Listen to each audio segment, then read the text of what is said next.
Ուրեմն ես բնակվում եմ քաղաք Աղթալայում, ունեմ 7 անչափահաս երեխաներ, առաջի կարգի հաշմանդամ ամուսին, որը ստացել է լեռնահաստատման կոմբինատում աշխատանքի վայրում, հորատանցնող էր, ավագ, քարջարցեր։ Մնաց հանքի հետ փլատակների տակ, քարաթափման տակ եւ ստացավ առաջի կարգի աստիճան, հաշմանդամություն եւ խեղում ստացավ։ Ու իրան տարա բազմակի տարա բարերարների միջոցով տարա իրան վերականգնողական ամենուր տարա Հայաստանի, բայց մասշտաբով տարա։ Ու տեղորայքով ինձ օգնեցին բարերարներ, որը ինքը օգտագործում է թանկարժեք տեղորայքներ, որոնք պետպատվերի շրջանակում չկա։ Առաջ լիրիկա էր այդ տեղահաբը կոչվում, որ տալիս էինք մի պաշկին, որը 2 հատ լիստա 30 հատ ամեջին, արժե 42,300 դրամ, հիմա դրամ փոխարին մենք բրեկավալինով տալիս ենք 43,600 դրամ։ Դա ինչի համար է, ցավազրկող է թե։ Դա հոգեմետ տեղ է, ներվերը, որ այս մարդու կտրված է չկա։ Ուժեղ ցավազրկող է։ Դուք այսինքն ողնաշարի խնդիր եք ստացել ու ողնաշարը 4 հատ ողը ջարդված է, պլատիններով հավաքած է, կոնքը ջարդված է, ընդհանրապես քայլել չի կարողանում։ քայլել չի կարողանում։ Ասպրամ ջան, բա 7 երեխայի հետ, հաշմանդամ ամուսին,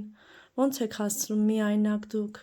Ուրեմն մենք ստանում ենք երեխաների նպաստ 72,000 դրամ։ Բացի գումարայինը, նաև ֆիզիկապես ոնց եք հասցնում։ Ֆիզիկապես մենք բան ունենք, ծառեր ունենք, մրգի ծառեր բան ունենք, հավաքում եմ իրքը, վաճառում եմ, Աստված օգնուշ տա քեզ։ Խոզեր ես ուզել, չէ՞։ Դե հասկանալի է, որ կովը չէիր կարա պահես։ Ես ընդամենը ունենք ամուսինս, որ այսպես չէր եղել, մենք գոմ էինք առել ու կառուցել էինք այդ գոմը ու խոզեր էի պահում, բայց հիվանդություն ընկան, սատկեցին ու որ այդ խոզը ծախում էի, ահագին եկամուտ էր, երեխեքիս օգնում էի, հոգում էի ծախսերը։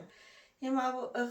տեսա այսպիսի կազմակերպություն կա, մեկ ընտանիքի մասին լսեցի ու փորձեցի օգնություն խնդրել ու բազմիցս անգամ գրեցի, զանգեցի, որպեսզի իմ երեխաներին էլ աջակցություն հասնի, որպեսզի կարողանամ գոնե այն ամուսնուց ես էլ օգնեմ, էլի։ Ապրես շատ։ Դավիթ Մխիթարյանն է հովանավորը ձեր։ Ես անչափ շնորհակալ եմ Դավիթ Մխիթարյանից, մեր նման ընտանիքներին, որ չի անտեսում, մեր նման բազմազավակներին։ Ու սա կարելի ասել շոու չի, սա իրականություն է։ Արդար է մի խոսքով։ Արդար է, հասանելի է ու մեր նման ընտանիքների անտեսված չեն։ Այո, մենք աշխատում ենք հասնել նրանց, ում երբեք ոչ ոք չի հասնում կամ անտեսում է, կամ իսկապես կարիքը ունեն, չեն կարողանում առնել, բայց դրա կարիքը շատ ունեն։ Մենք փորձում ենք տենց ընտանիքներին օգնել։ Ապրես, հիմա կուզեմ գնանք խոզին նկարենք։ Շնորհակալություն ենք հայտնում ես խոզերի համար, որ տվել եք մեզ, որ պահենք, հետո գոջիներ մնան ծախենք փող լինի։ Դու ես պահողը փաստորեն։ Հա, ինքը սիրում է ամասին։ Հա,